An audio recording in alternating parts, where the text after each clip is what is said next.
écoute, ça y est, on est en train d'enregistrer. Donc, bonjour à toutes et à tous. On est aujourd'hui en interview avec Laurent Coinca. Bonjour Laurent. Bonjour Laurent, je te remercie de me donner l'occasion de m'exprimer sur ton site concernant mon affaire. Ouais, si tu pouvais parler juste un petit peu plus fort, parce que j'ai des petits problèmes de micro pour qu'on ait le même son. Oui. Donc Laurent, j'ai vu sur Wikipédia que tu m'as envoyé un lien, il te référence en France comme un lanceur d'alerte. Exactement. Sur Wikipédia. Alors, est-ce que tu peux nous donner un petit peu ton parcours et puis nous dire voilà qui tu es? D'accord. Alors donc, Laurent Cuenca, moi j'ai 50 ans. J'ai fait une partie de ma carrière. Parle bien fort, hein. Une partie de ma carrière. Ouais. Tu m'entends bien là? Oui, je t'entends. Une partie de ma carrière donc dans la police nationale. Et cette carrière s'est malheureusement écoutée sur un complot que je vais détailler tout à l'heure. Ok. Oui, je suis recensé comme lanceur d'alerte, puisque en 2009,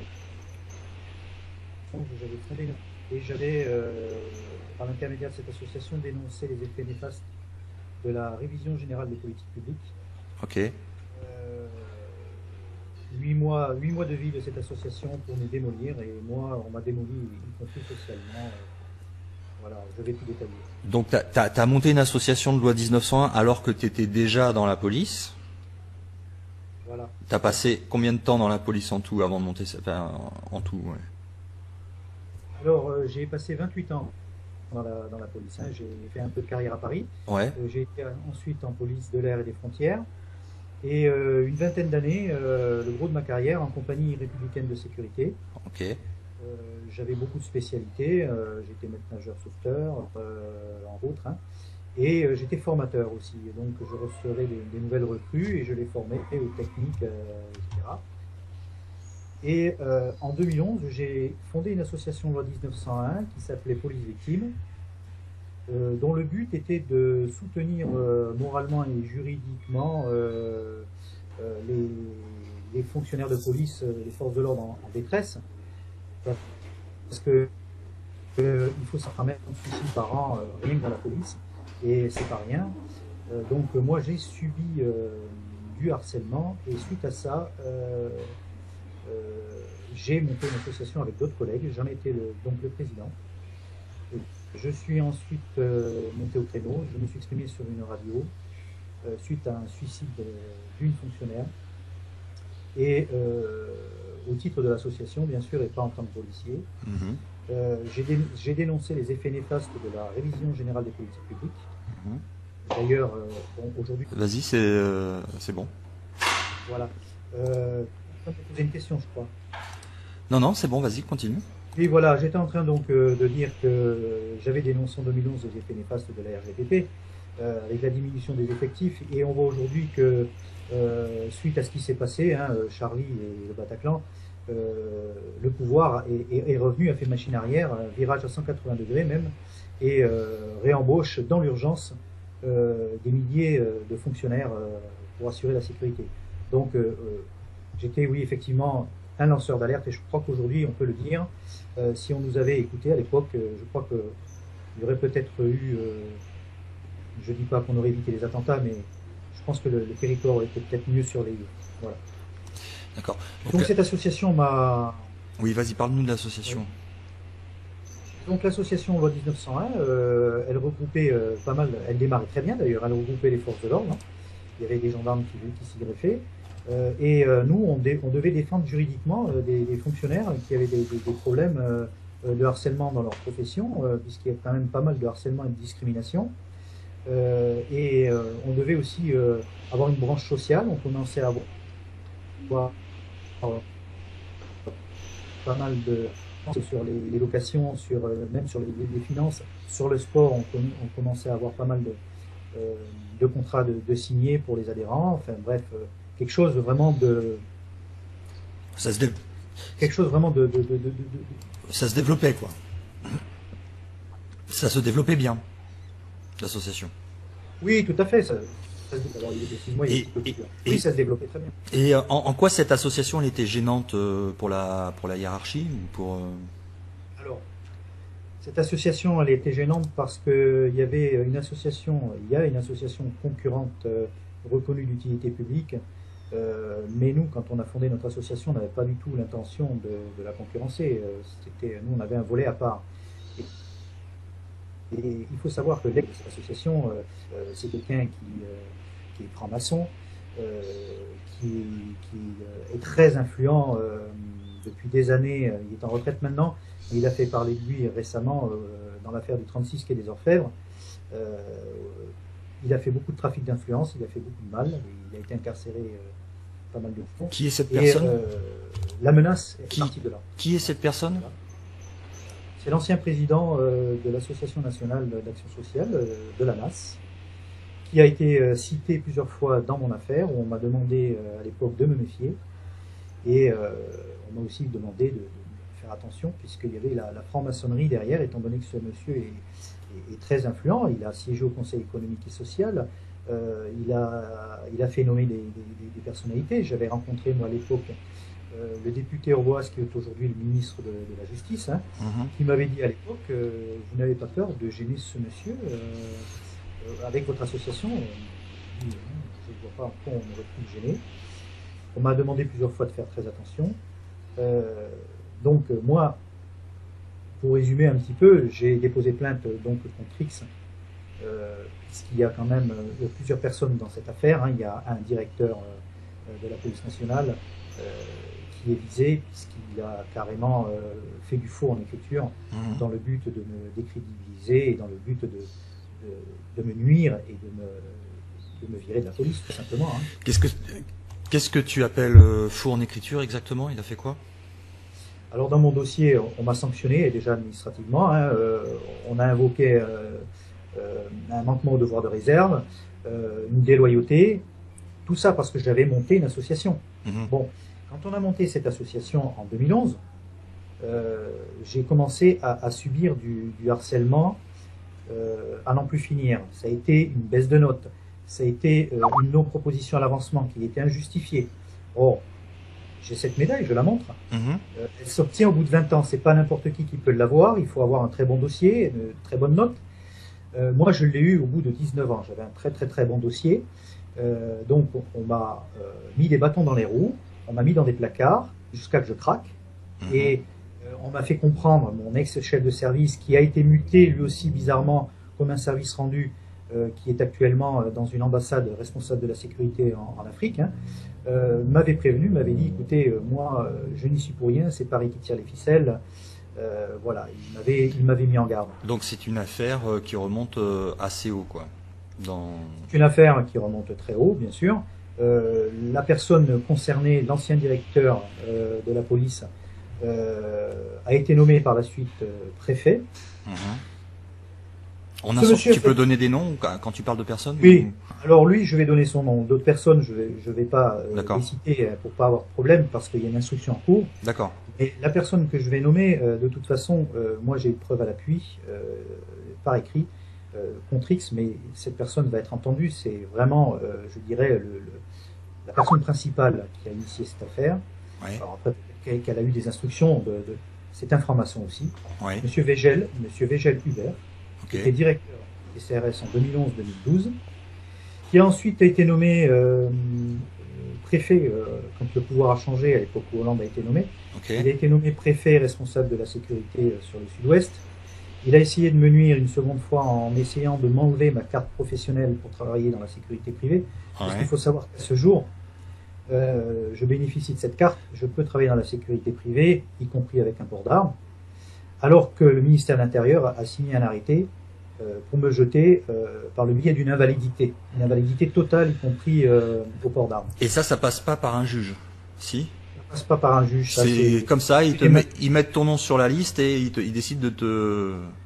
Tout à fait. Je ne suis pas le seul. Hein. Il y a 2-3 personnes dans mon cas. Donc, moi, mon cas est le plus horrible. Hein. Donc là, on parle même pas de l'état d'urgence. C'est-à-dire que ça, c'était une affaire qui remonte avant l'état d'urgence. C'est-à-dire que sans passer par aucun jugement, tu peux mettre un policier, déclarer qu'il est inapte. Tout à fait.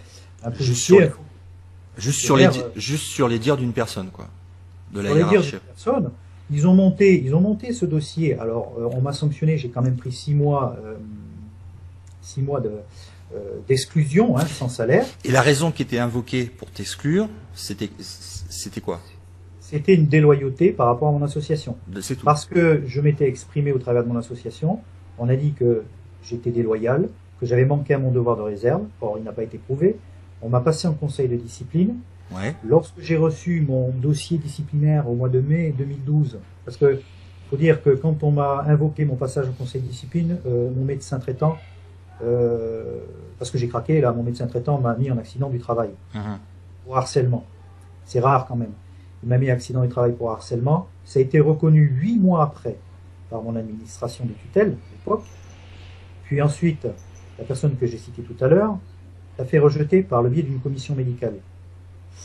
Donc, ils ont monté un dossier. Dans mon dossier disciplinaire, il était dit à la base que j'étais psychologiquement inapte suite au décès de mes parents. Alors, on a cité à un endroit mon père et après on a cité ma mère. Je les aurais retrouvés pendus et je les aurais dépendus moi-même. Bon, ma mère, qui est décédée en 2002, est décédée naturellement. Donc une histoire totalement inventée, quoi. Exactement. On est allé profaner déjà la tombe de ma mère, mais en plus on a insulté mon père, puisqu'on a dit qu'il était pendu. Mon père est toujours en vie aujourd'hui. C'est un ancien policier aussi. Il a travaillé pendant 35 ans dans la police. Pourquoi on est allé inventer ça? C'était pour passer par la voie médicale, puisque pour jeter un fonctionnaire de nos jours, il y a le conseil de discipline. Alors il faut savoir que le conseil de discipline, c'est une instance qui de nos jours n'a plus lieu d'exister parce qu'elle est complètement vérolée par le système, je dirais des francs-maçons aussi qui siègent dedans. Les syndicats sont complètement infiltrés aussi. Il n'y a qu'à voir tous les secrétaires nationaux. Donc toute la coalition qui s'est montée contre toi faisait tous partie de la même loge maçonnique. C'est ce que tu es en train de dire. La même loge, ils sont tous francs-maçons. Ils sont tous francs-maçons. À haut niveau, les hauts fonctionnaires. Il faut savoir quand même que dans la tu dirais que la police nationale et les CRS, quel est le niveau d'infiltration de la franc-maçonnerie à l'intérieur? Alors, il y a eu plusieurs enquêtes menées dessus par des journalistes, notamment Sophie Coignard qui a écrit là-dessus. La police s'est infiltrée quasiment à, j'ai plus les chiffres en tête, mais ce sont les hauts fonctionnaires, ceux qui encadrent, les commissaires, les commandants, très peu à la base, parce qu'à la base, ils n'ont pas de pouvoir. C'est pas intéressant, ils n'ont pas de pouvoir de levier, ils n'ont pas d'influence. Par contre, à partir du grade de commandant et au-dessus, et surtout au-dessus, les commissaires et les contrôleurs, jusqu'au grade de préfet, et après, dans les ministères, ils sont tous francs-maçons. Un sur deux. Un sur deux. Donc, un sur deux. Voilà. Ok, donc il y a une grosse infiltration. Ils achètent les syndicats. Les syndicats font taire la base. J'ai fait du syndicalisme, je sais très bien comment ça se passe. J'ai été.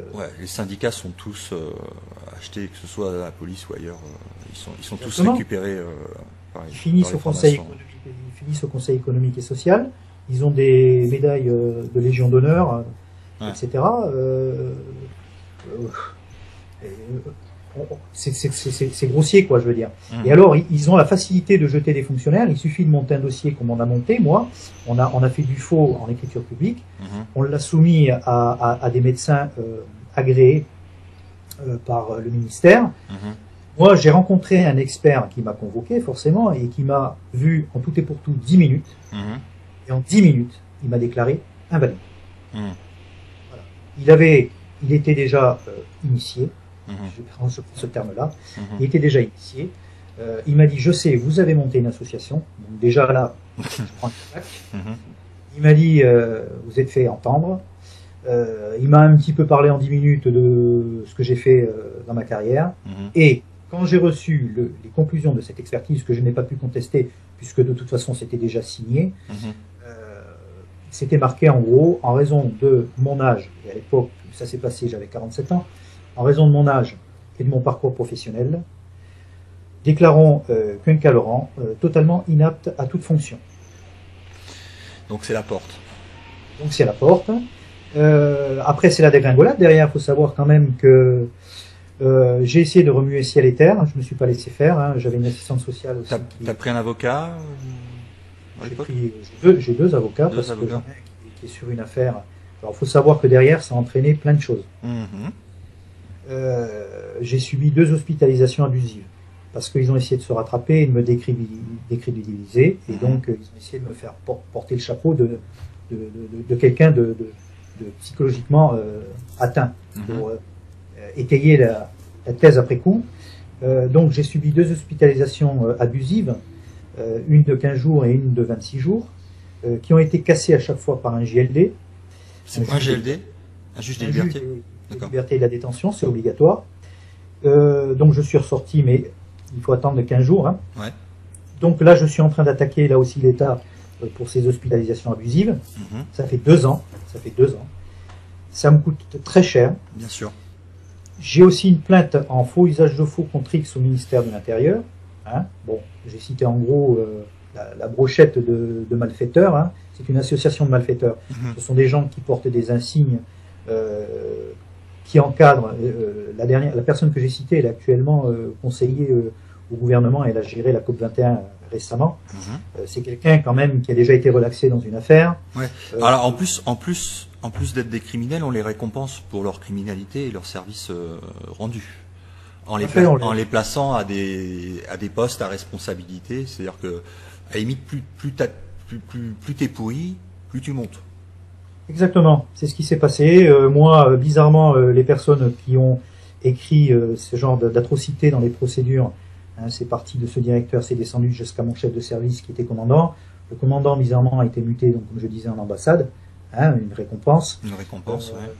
Le directeur, lui, a été est monté préfet, ensuite conseiller au gouvernement. À l'époque, le député qui est aujourd'hui ministre de la Justice, M. Urvoas, a écrit en ma faveur, puisqu'il connaissait mon dossier. Il a demandé à M. Valls, qui était ministre de l'Intérieur à l'époque, des précisions sur mon dossier et sur ce qu'on a pu dire. C'était dans un but de me... J'ai la lettre, hein, c'est chez le magistrat. Dans le but de me décrédibiliser, il n'a reçu aucune réponse.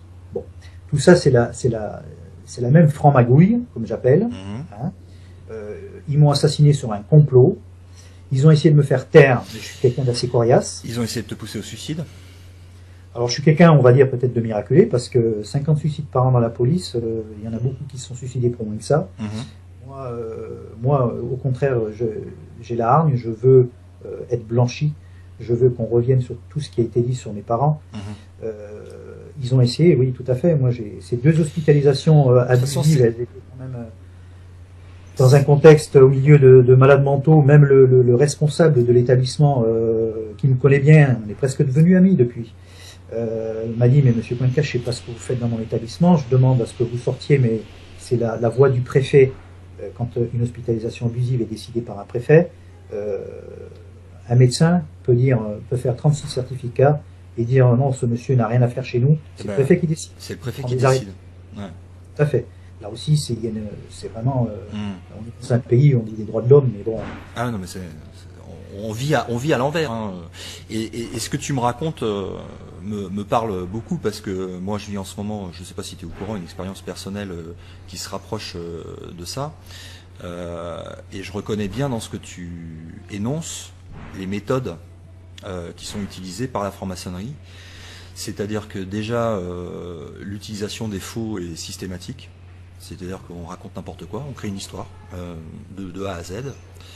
Et puis c'est une sorte de harcèlement pour essayer en fait de te faire tomber maximum, de te décrédibiliser à mort. Et puis la suite de l'histoire, c'est ceux qui subissent en fait ce genre de harcèlement et de calomnie. Après, si le mec se suicide pas, une fois que sa réputation est détruite, c'est là que ça devient dangereux physiquement pour la personne, parce qu'ils peuvent s'en prendre physiquement à toi pour t'éliminer, parce que comme ils ont détruit avant ta réputation, tout le monde en a rien à foutre. Exactement. Ils te décrédibilisent, ils ont le pouvoir sur les médias. Bon, il faut savoir qu'il y a des médias locaux à l'époque, bon, Sud-Ouest et La Dépêche, qui ont écrit à mon sujet. Alors j'étais quelqu'un, c'est vrai, quand j'ai voulu secouer le cocotier pour obtenir la vérité, parce que j'ai été à un moment donné en médiation avec la direction générale. J'ai quand même un ex-directeur général qui devait être intègre, ça devait pas être, à mon avis, un frangin. Pourquoi? Parce qu'il m'a écrit une lettre pour s'excuser sur ce qui avait été dit sur mes parents. C'est quand même une pièce capitale pour le magistrat. Non mais voilà, inventer des trucs comme quoi, alors que ton père est vivant, de dire que tu l'as dépendu, enfin vraiment, c'est hallucinant quoi. Il faut être accroché, il faut être accroché. Ah, et donc, ils ont peur de rien quoi. Ils ont pas de peur de conséquences, ils ont pas de peur de se faire prendre. Ben non, parce que voilà, ils jouissent d'une impunité totale. Ils racontent n'importe quoi. Ils utilisent les leviers qu'ils ont à leur disposition, puisque ce sont de hauts fonctionnaires, donc 2-3 coups de fil Moi, je suis passé à un moment donné devant le juge d'application des peines, parce que ensuite je suis passé en correctionnel. Il faut savoir qu'après, comme j'avais écrit des mails à cette hiérarchie pour un petit peu les sulfater, on va dire entre guillemets, à un moment donné, quand on m'a dit à la direction générale, on ne peut rien faire dans votre dossier, on ne peut pas avancer, il y a un couvercle, je peux péter les plombs, j'ai dit, vous allez voir le couvercle, moi j'ai foncé, quoi, parce qu'on s'est attaqué quand même à mes parents. Et on m'a passé en correctionnel, on est venu me chercher, on m'a mis en garde à vue. C'est là que je me suis retrouvé hospitalisé pendant 15 jours. Mais quand le JLD a cassé mon hospitalisation, la famille était tout ça sous les yeux de mes enfants. Ma famille était venue me récupérer à l'hôpital. C'est pas ma famille qui m'a récupéré. C'est la police judiciaire qui m'a dit, ah non, mais vous ressortez, attendez, on vous remet en garde à vue. On termine la procédure. Et il faut être accroché, là. Ouais, c'est un acharnement. Ouais. Donc, ils jouissent d'une impunité totale. Ils ont le pouvoir dans les mains. Ils ont les juges avec eux, certains. J'en ai eu la preuve aussi, puisque quand je suis passé devant le juge d'application des peines, un juge intègre qui m'a avoué, vous pouvez s'en passer, écoutez, j'ai reçu un courrier de la part de ce monsieur qui me demande des précisions et je vais l'envoyer sur les roses. Ça voulait dire que ce directeur en question, qui est devenu préfet, ce préfet en question, avait essayé d'influer sur le magistrat pour m'envoyer au ballon. Et donc, en prison, quoi. Et donc, là, on voit qu'il y a du trafic d'influence, mais de haut vol. Voilà. Donc, à un moment donné, je me suis dit, t'es pas à l'abri, qu'on vienne toquer chez toi, puis qu'on te refoute dans une ambulance, puisque ça, ils savent très bien le faire. Et puis que c'est arrivé à un gars, je sais plus, un prof, là, comment il s'appelle, il est enfermé pendant 2 ans, hein, ils l'ont réduit comme un légume. Hein. Ouais. Est-ce que j'ai une question qui me vient comme ça. Qu'est-ce que tu penses de l'affaire Stan Mayo? Ça te parle? Remets-moi un peu sur le... Parce que... Stan Mayo, c'est un ancien policier qui enquêtait sur de la pédocriminalité et qui s'est retrouvé en fait accusé en fuite. Il est parti en Angleterre et puis après il a bougé. En fait, il était tombé sur des dossiers de pédocriminalité liés à des réseaux franc-maçonniques. Et puis en fait, il s'est approché trop près des coupables et puis donc il est parti. Ils l'ont.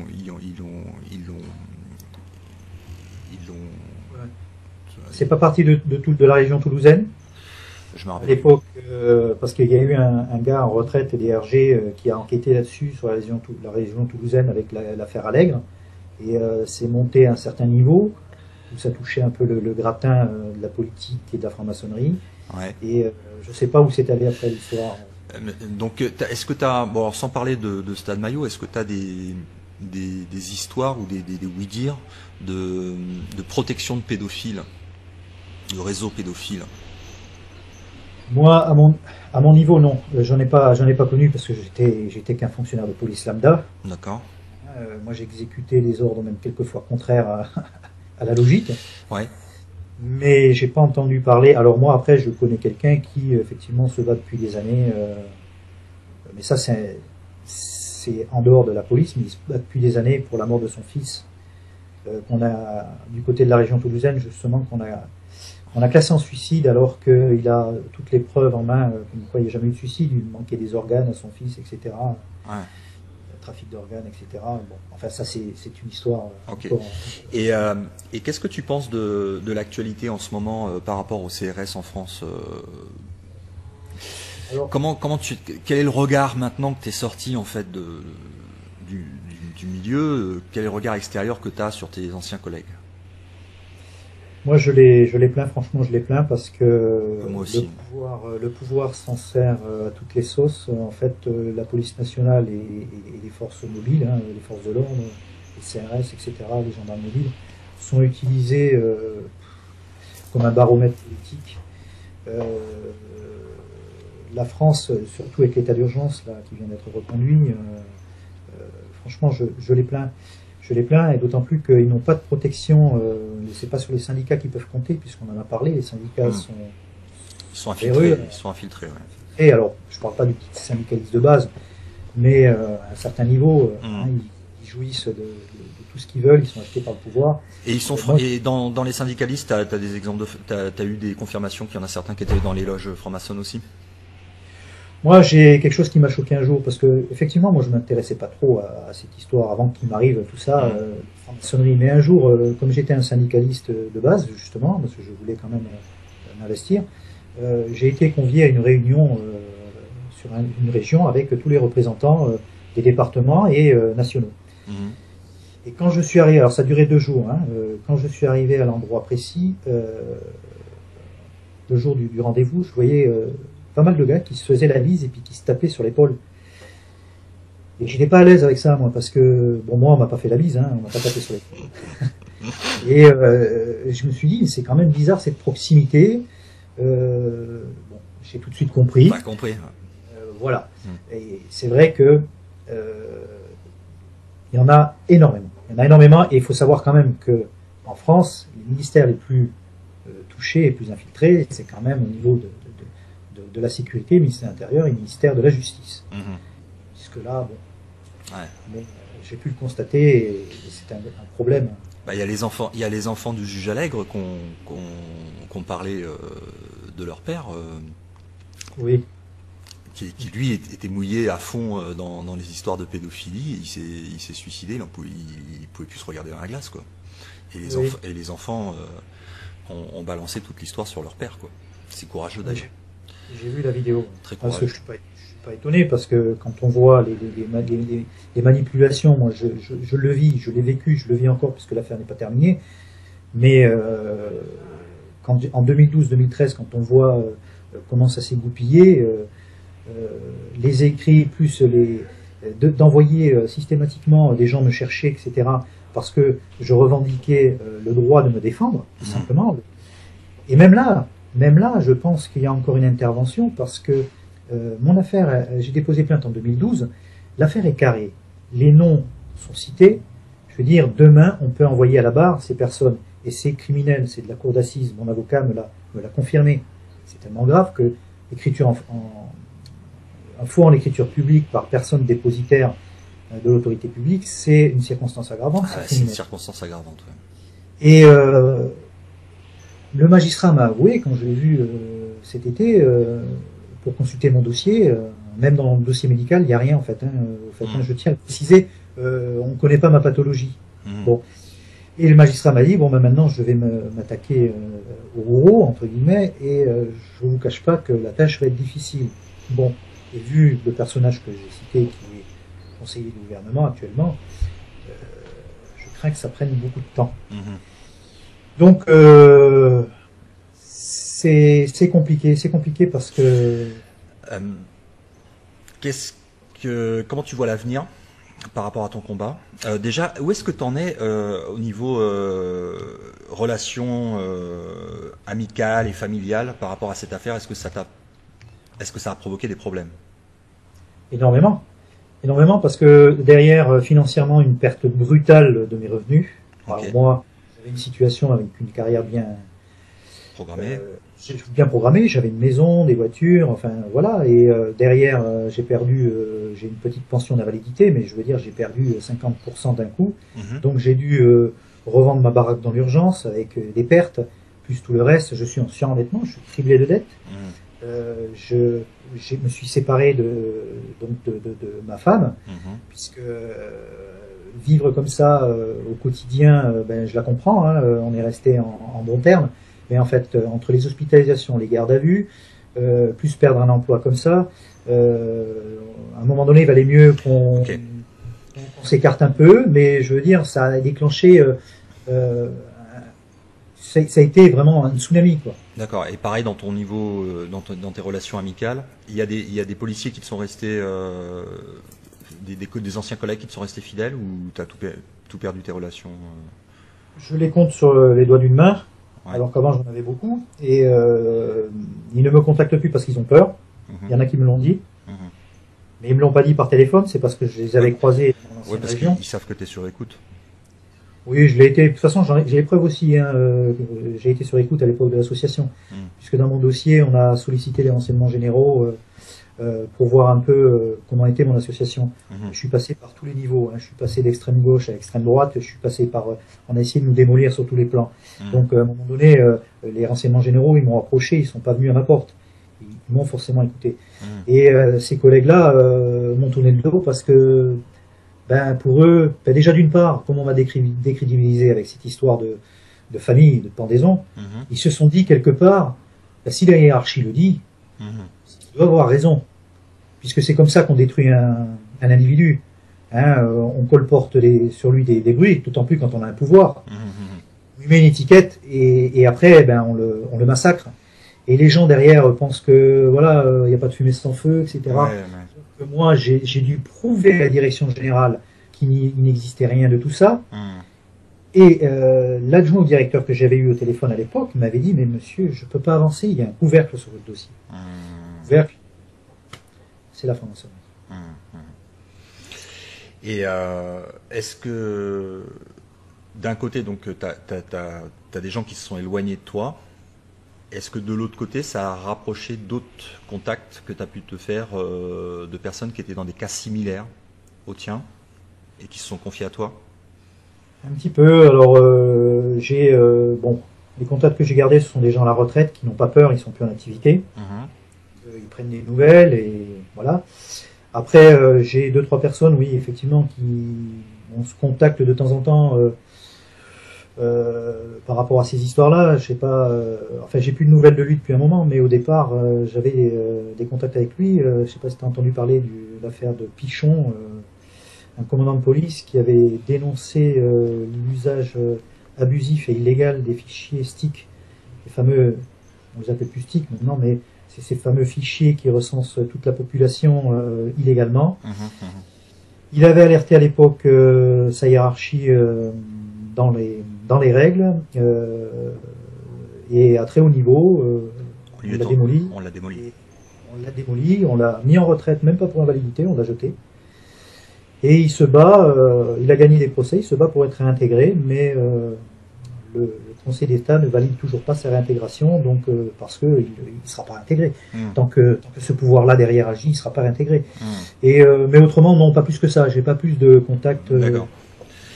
Et par rapport à ce fichier de fichage de tous les citoyens français, est-ce que tu savais à l'époque où tu avais connaissance de ce fichier que tout était relié avec, que c'était partagé les informations avec les Américains? Non, je ne savais pas ça. J'ai pris connaissance de cette histoire de fichier. C'est arrivé à peu près en même temps que mon histoire. Ouais.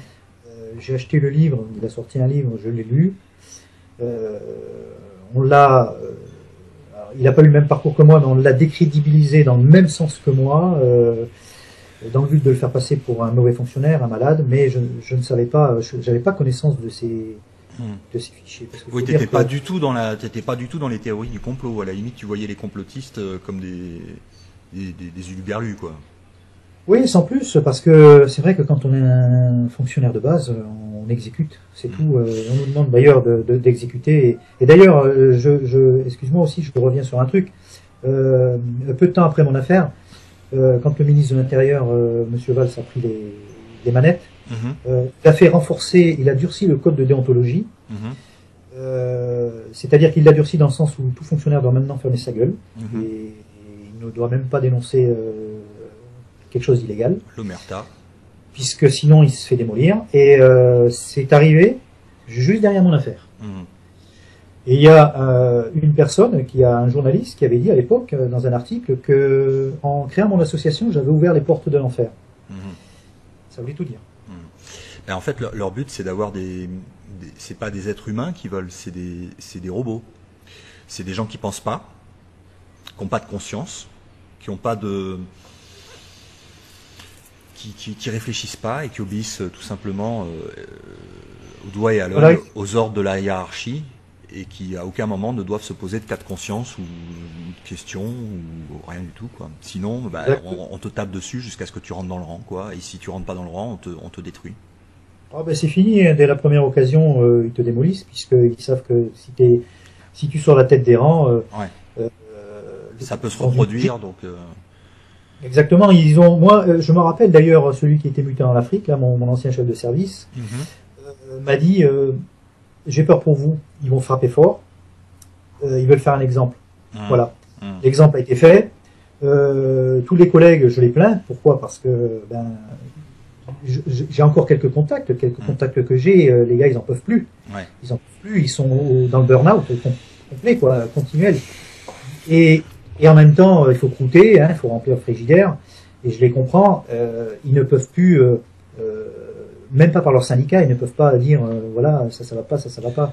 Puisque le syndicat, de toute façon, il est là non seulement pour pister le gars, mais ils vont faire remonter l'information comme quoi tel et tel fonctionnaire, ça va pas, quoi. Et je pense à deux choses. L'image de cette vieille dame là qui s'est fait arrêter il y a un jour ou deux là qui s'est fait monter dessus par deux CRS qui ont mis les genoux dessus et qui l'ont arrêtée alors qu'elle n'a représenté aucun danger. Tu l'as vu? Et j'ai vu, j'ai été aussi scandalisé. Ça t'inspire quoi? Quel message t'aurais à dire à ces CRS? Alors, le message, je vais pas leur dire comment dirais-je, de refuser, ils peuvent pas, ils sont obligés, sinon demain ils sont à la porte. Par contre, il y a d'autres moyens de contourner les choses en exécutant des ordres, mais d'une certaine manière, je vais pas leur faire un dessin, mais ouais, bon, pas zélé, quoi. Voilà, l'affaire de la vieille dame et l'affaire un peu plus, il y a quelques jours aussi du général. Général. Bon, il faut savoir aussi une chose, c'est que quand tu es dans une manifestation et que tu as des ordres, si tu les exécutes pas, c'est pas bon derrière pour le restant de ta carrière. Et donc, comme je disais, les gars, il faut qu'ils croûtent. Mais par contre, il y a d'autres méthodes. Il faut pas faire confiance aux syndicats. D'ailleurs, il faut pas leur donner la cotisation annuelle de 80 et quelques euros chaque année. Ça sert à rien. Ils sont subventionnés, ils sont achetés. Par contre, ils ont des avocats. Moi, j'avais compris quand j'avais créé l'association, il n'y a pas besoin de syndicats. Il y a des avocats spécialistes dans le droit et la fonction publique. Quand ils ont un problème, que ce soit sur leur avancement, que ce soit sur des mutations, que ce soit au niveau du harcèlement ou de la discrimination, ils prennent un avocat. Ça sera plus efficace, bon, un peu plus cher certes, mais plus efficace, et au moins ils pourront avoir confiance. C'est quelqu'un qui sera à l'extérieur. Mais qui travaillera pour lui. Qui travaillera, voilà, en principe. Mais un syndicat, c'est donner de l'argent par la fenêtre et de ne pas avoir de garantie derrière. Moi, franchement, si j'ai un message à leur faire passer, c'est d'arrêter de rincer ces corrompus. Voilà, je vais pas être léger dans les termes et dans les mots. Hein. Ce sont des corrompus. J'avais déjà écrit dans ce sens-là, puisque moi, quand je suis passé en conseil de discipline, il n'y en a pas un qui a levé le doigt pour dire c'est vrai, ce qu'il y a dans votre dossier, c'est pas normal. Ils ont tous baissé la tête. Je les ai regardés droit dans les yeux. Je leur ai dit, vous pouvez pas dire à un moment donné que ce que j'ai dénoncé n'existe pas. Ils ne m'ont pas répondu. On a vu en 2015 deux attentats énormes. Alors je dirais d'avoir dénoncé la RGPP et la diminution des effectifs. Quelque part, et j'étais pas le seul à le dire, on avait raison. On avait raison. Pourquoi maintenant ils font un virage à 180 degrés et ils font même des concours, je dirais, allégés pour pouvoir rapidement embaucher des milliers de fonctionnaires. Mais, à un moment donné, attends, quand tu gouvernes, tu es censé comprendre les choses mieux que nous. Oui, enfin bon, ils sont pas là pour aider les gens. Faut bien comprendre aussi qu'ils sont là pour le pouvoir et l'argent, et certainement pas pour aider les gens.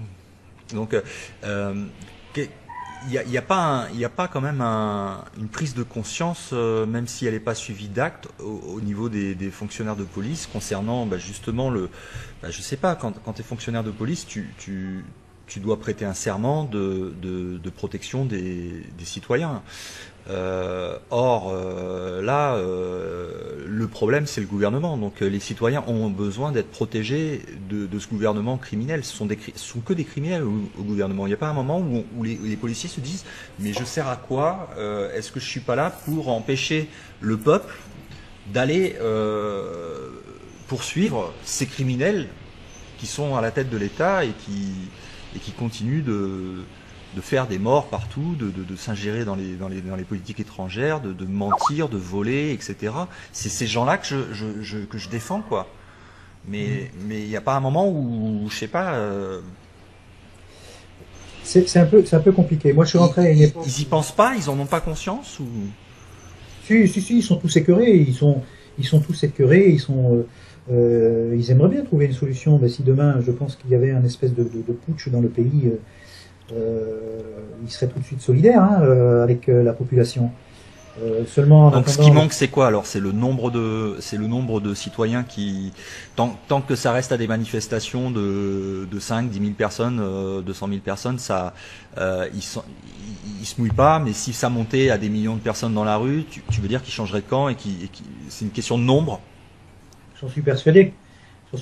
S'il y avait des millions de personnes, mais vraiment des millions, dans la rue, quitte à faire tomber le pouvoir, ils poseraient le casque par terre et ils iraient avec la population. Ça s'est déjà produit dans d'autres pays. Oui, ça s'est produit dans d'autres pays, ouais.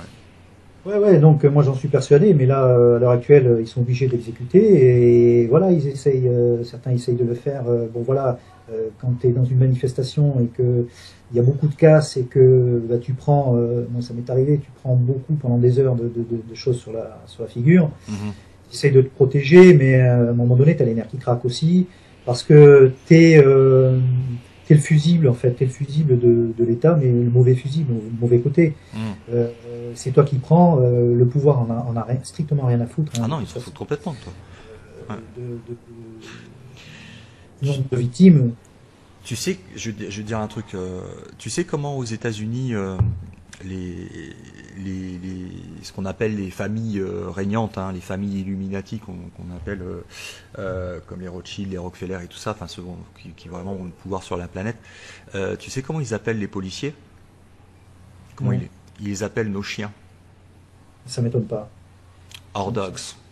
C'est le nom, c'est le nom qu'ils utilisent entre eux pour parler des policiers. Nos chiens.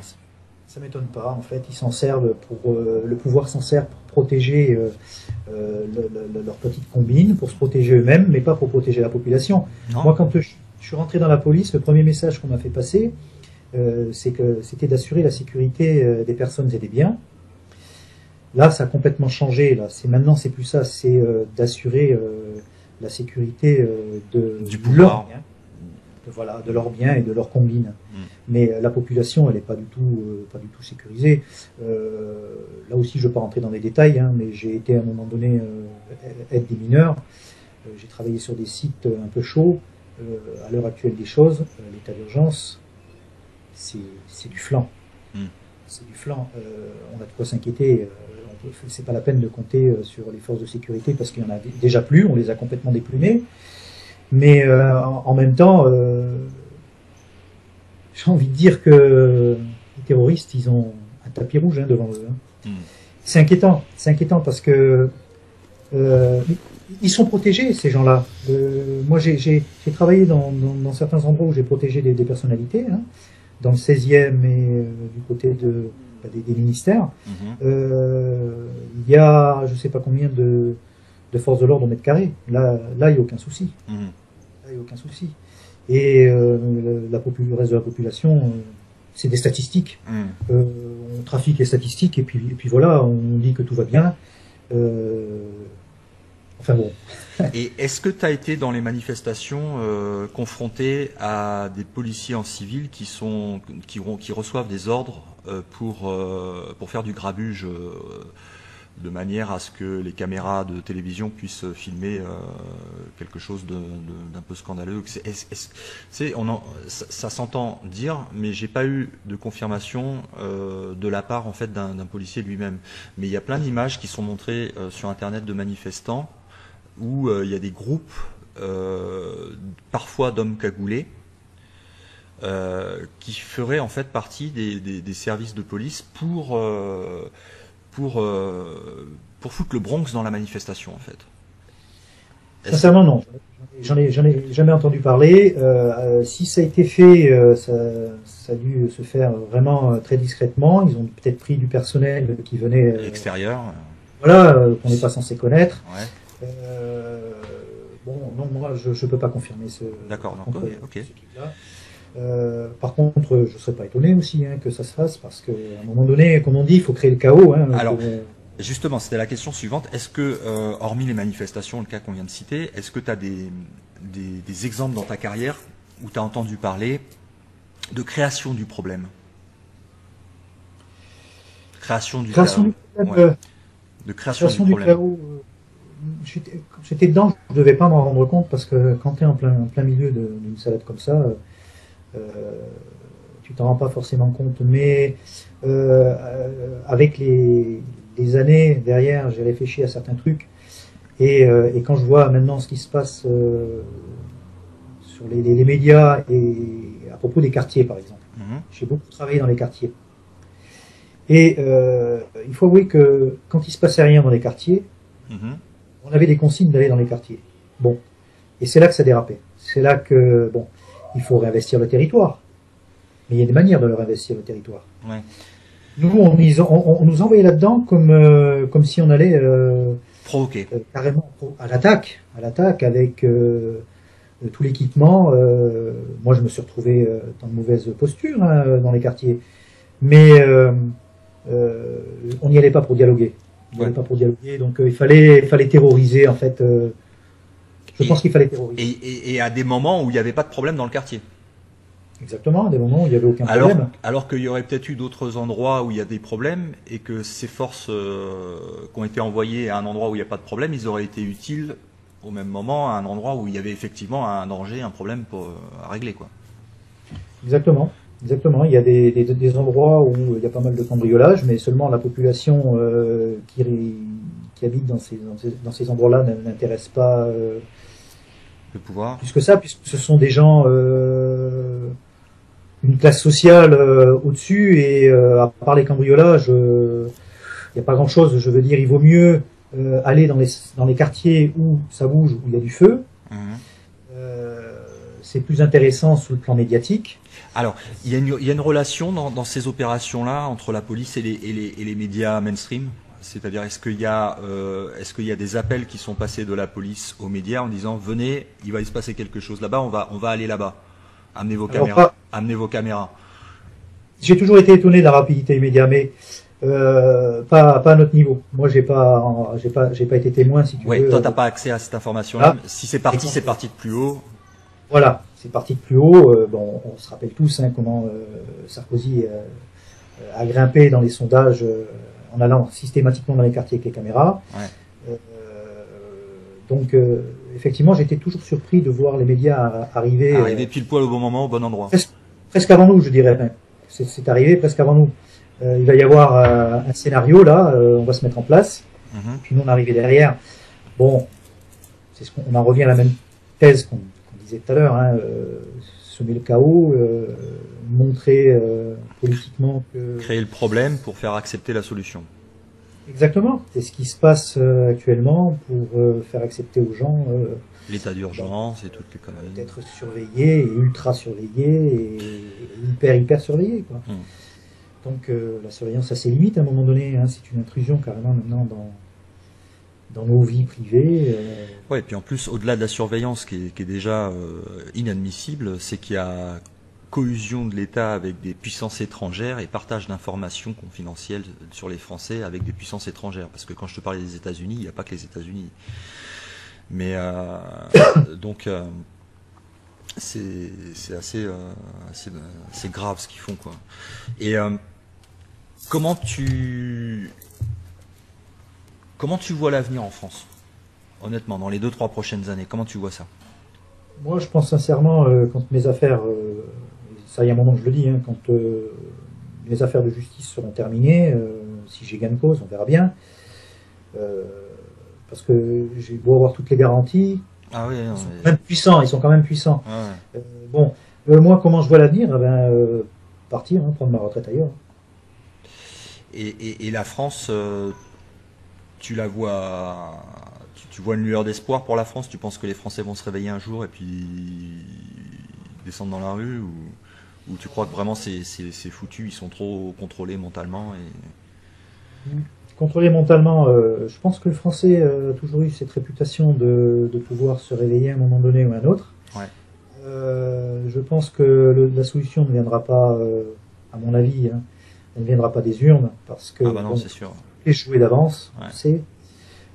S'il y a un sursaut, je dirais, du peuple, il se fera dehors, dans la rue, et avec une prise de conscience peut-être pour demander à ce que finalement le peuple puisse gérer à nouveau son avenir, son quotidien, et non plus ce pouvoir qui se maintient depuis des années en place, et puis qui s'autoprotège entre eux de toute façon, hein, parce que moi j'ai vu des personnes évoluer sous une tendance politique et évoluer sous l'autre tendance politique, hein, donc bon, Bah, tout comme ça, Valls, hein, qui avant défendait les Palestiniens et maintenant qui défend Israël. voilà.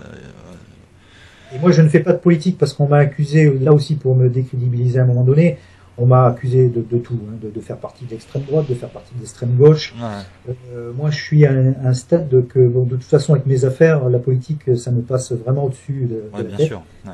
parce que je n'ai plus confiance justement Dans le en ce système, système-là. bien sûr. Le système est totalement pourri. Et je vois personne en qui j'ai confiance actuellement. Ouais. Est-ce qu'il y a d'autres médias que tu contactes actuellement et qui te relaient au niveau de l'information, ou est-ce qu'ils ont peur de diffuser ton information? Comment ça se passe? Alors au début, j'avais quelques supports médiatiques, et depuis, je les ai relancés et plus rien.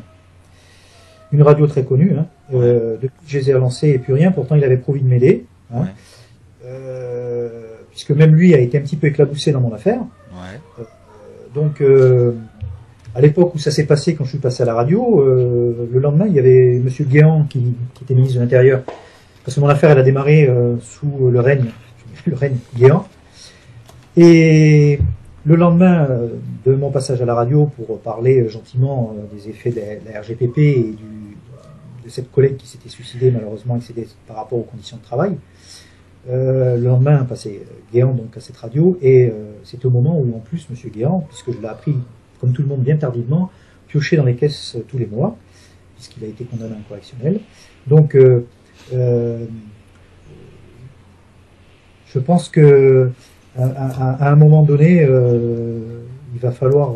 Alors cette radio justement avait promis de m'aider, et puisqu'il avait été, comme je disais, éclaboussé dans mon affaire, on dit que ce journaliste a été trop incisif et dérangeant envers le ministre de l'époque, à cause de moi, c'était pour me faire porter le chapeau.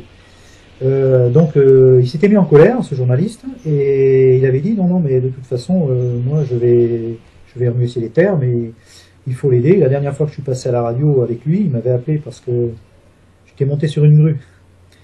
J'étais monté sur une grue pour faire pour faire sauter ce couvercle, entre guillemets, qu'on ne voulait pas. Ouais, parce que je me suis quand même à un moment donné démené, hein, pour dire non, moi il n'y a pas de couvercle. Hein.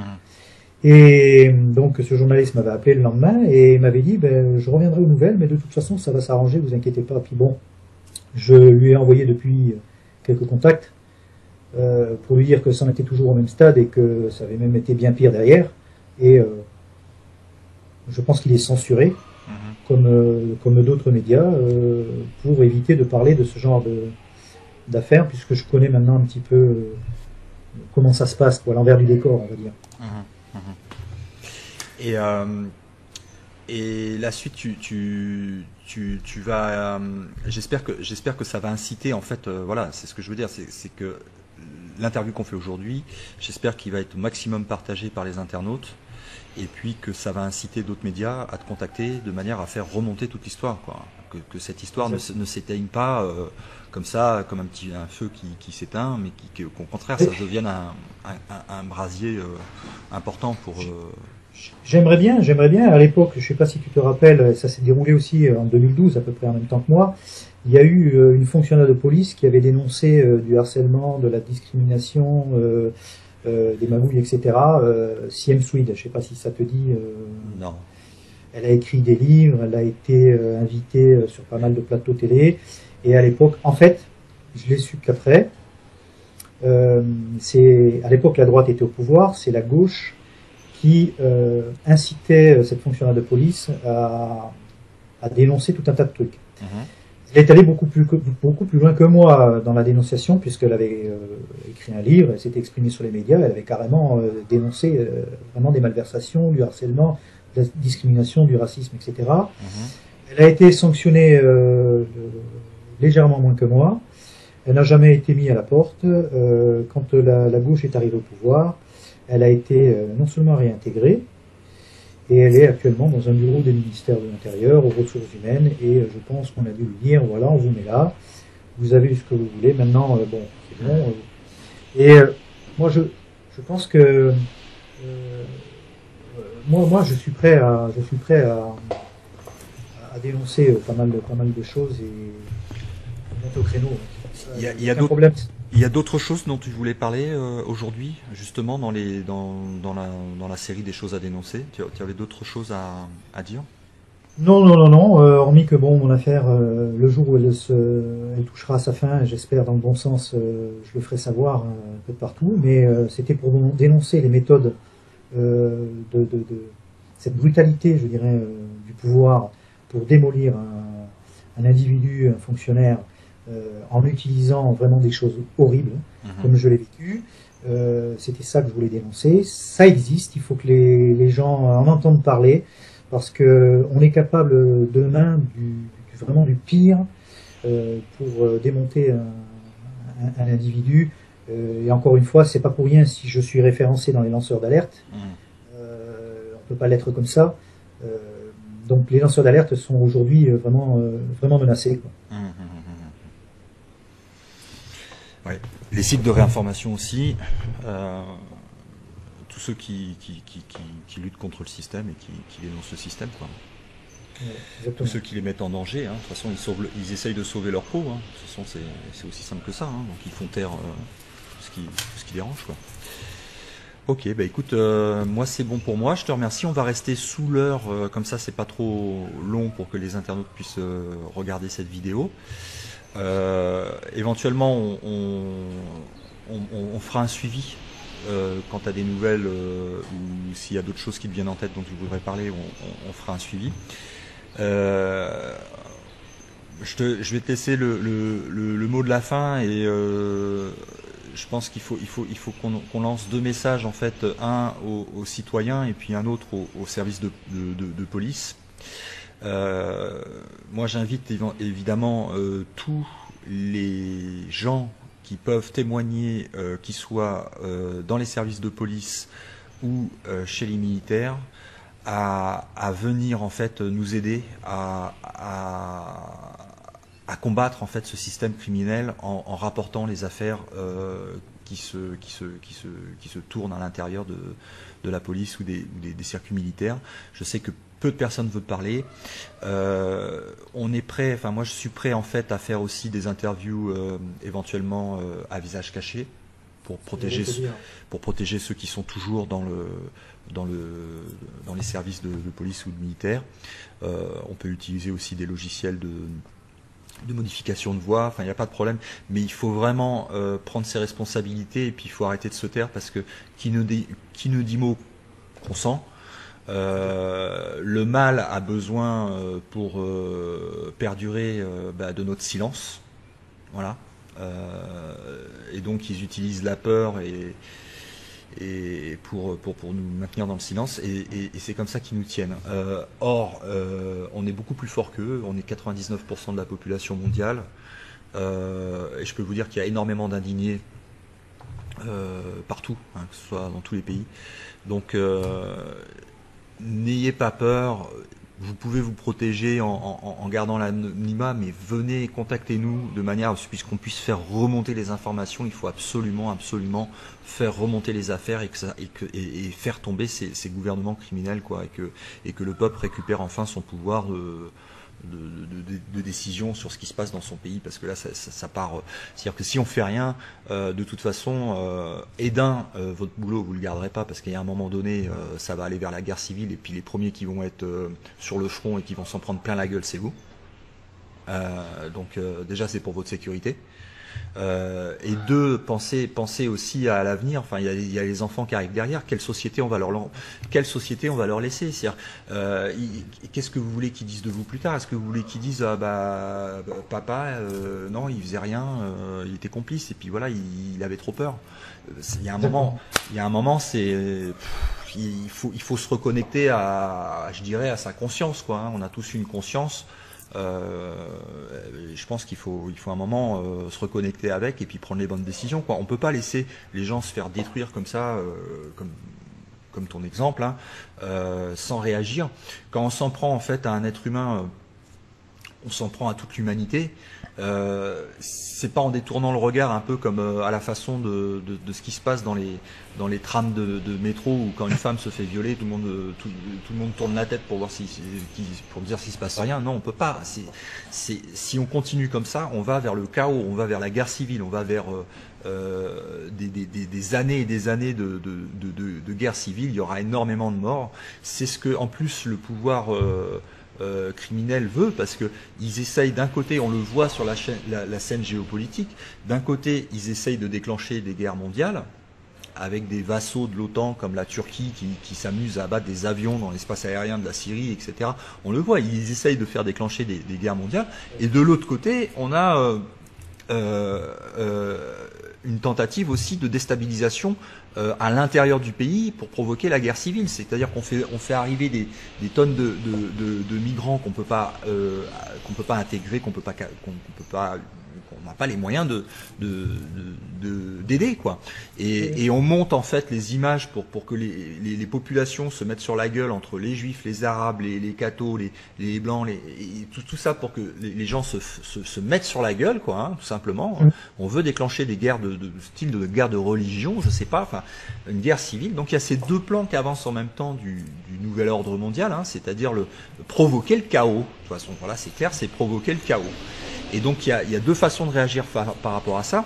Soit on fait rien et on est complice du système en sachant pertinemment où on va, et puis à la fin de sa vie, vous allez avoir des sacrés regrets, quoi, hein, parce que avoir assisté à ça, et puis c'est comme les mecs qui ont participé sous le régime de Vichy et qui aidaient les Allemands pendant la guerre. D'ailleurs, ils s'en mordent les doigts. J'allais te dire. Donc on est face au nazisme, hein. Le nazisme, il est à l'intérieur de chez nous, hein. Ça c'est très ressemblant en tout cas. Et puis voilà, faut se reconnecter. On est des êtres alors après, chacun ses croyances. Moi je crois qu'on est des êtres divins immortels, et qu'on a été très diminués pour faire de nous des moutons.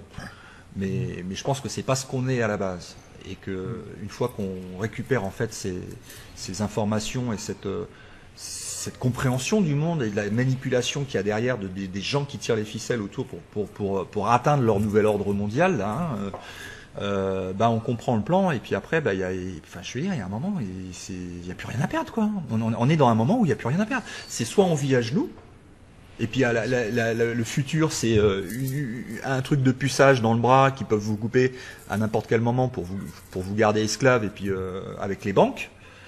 Et puis voilà. Ou alors c'est se lever, de reprendre son pouvoir, aller coronesses, tu vois, et puis se battre. Et puis emmener les gens avec nous. En plus, on rencontre des gens formidables quand on fait ça, parce qu'on rencontre des gens qui sont sortis du système, qui ont eu une sorte d'expérience qui leur a permis de se rapprocher de qui ils sont vraiment. Parce que quand ils étaient en fait avant sous les ordres, ils étaient éloignés d'eux-mêmes, perdus. Et le fait de sortir, alors ça a des conséquences évidemment négatives par rapport au salaire, à l'argent, aux pressions qui sont difficiles à prendre. Mais putain, quand tu passes ça, mais quel soulagement d'être devenu un être humain, quoi, tu vois. C'est ce que je voulais te dire. Ouais. Moi, pour reprendre le terme bien connu, c'est le message que j'aurais à faire passer. Hein. à ceux qui sont en fonction, et y compris à toute la population à côté, c'est indignez-vous, hein, c'est connu cette expression, de ne pas devenir acteur de ce qui risque de se passer à nouveau comme dans les années 30, de pas collaborer en fait, hein, d'éviter de tomber là-dedans, parce que ce sont nos enfants derrière et les générations à venir. On va leur laisser un héritage complètement pourri. Moi, je verrais mal demain mon pays, on n'en est pas loin, avec des espèces de Gestapo dans les rues pour arrêter des gens pour des idées politiques ou autres. Et ceux qui vont être acteurs de ça, justement, qui vont être obligés d'exécuter, je les plains. Donc, à un moment donné, faites en sorte que ça n'arrive pas et montez au créneau. Et plus on est, comme tu disais, justement, c'est une force incroyable. On ne peut pas exécuter si on est des centaines de milliers, voire des millions. On ne peut pas exécuter quelque chose contraire. Donc, à un moment donné, moi, j'ai envie de leur dire. Indignez-vous, ouais. Indignez-vous et puis contactez-moi parce que moi de toute façon dans ma mission là, je veux dire, il n'y a plus rien qui me fait peur, hein, donc allez-y, hein, balancez-moi tout. Moi je publie, on va les faire tomber, on va s'y mettre, on est nombreux, voilà, parce que il y en a pas beaucoup qui parlent, mais je peux te dire que derrière on est énormément. Et puis les rangs en plus sont en train de se remplir du côté de la résistance, hein. Je peux te dire que tous les jours les rangs grossissent, quoi, hein. Donc regarde les pays qui se sont réveillés, les pays arabes qui se sont réveillés, la Tunisie, etc. Donc il y a plein d'exemples qui prouvent aussi que le système est à sa fin et qu'ils sont au bord de tomber du gouffre, hein. C'est pour ça c'est comme un rat qui est acculé dans un coin et qui au bout d'un moment il te saute dessus parce que c'est sa vie qui est en jeu, quoi. Donc ils sont comme ça. On voit le cas là, il y a des affaires qui remontent, que ce soit aux États-Unis, il y a Hillary Clinton qui va être poursuivie, il y a Sarkozy en ce moment qui est poursuivi. Même si ça traîne, etc., qu'ils ont toujours des petites sorties de secours grâce à leur réseau maçonnique à la con, ça va tomber. Il y a un moment, il faut continuer à secouer, ça va tomber. Mais ça peut se faire qu'avec l'aide de tous les humains qui se réunissent. Et puis voilà. Donc appelez-nous, appelez-moi, contactez-moi sur le site Stop Mensonge et on s'organise comme ça des vidéos. Visage découvert ou visage masqué, avec la voix comme vous voulez, mais il faut absolument faire remonter les affaires. Voilà. Écoute Laurent, aucun souci. Je te remercie, moi, en tout cas, d'avoir pu faire passer mon message et ce que je vis, ce que j'ai vécu et ce que je vis encore, hein. C'est une preuve comme quoi il y a vraiment des magouilles dans les couloirs de nos institutions. Et c'est vraiment des magouilles criminelles, quoi. C'est vraiment des magouilles de mafia, quoi. Et la mafia, elle est en col blanc, il faut la stopper, quoi. Voilà. Merci Laurent, et puis à bientôt. On reste en contact. Passe une bonne soirée. Merci à tout le monde. Bye bye.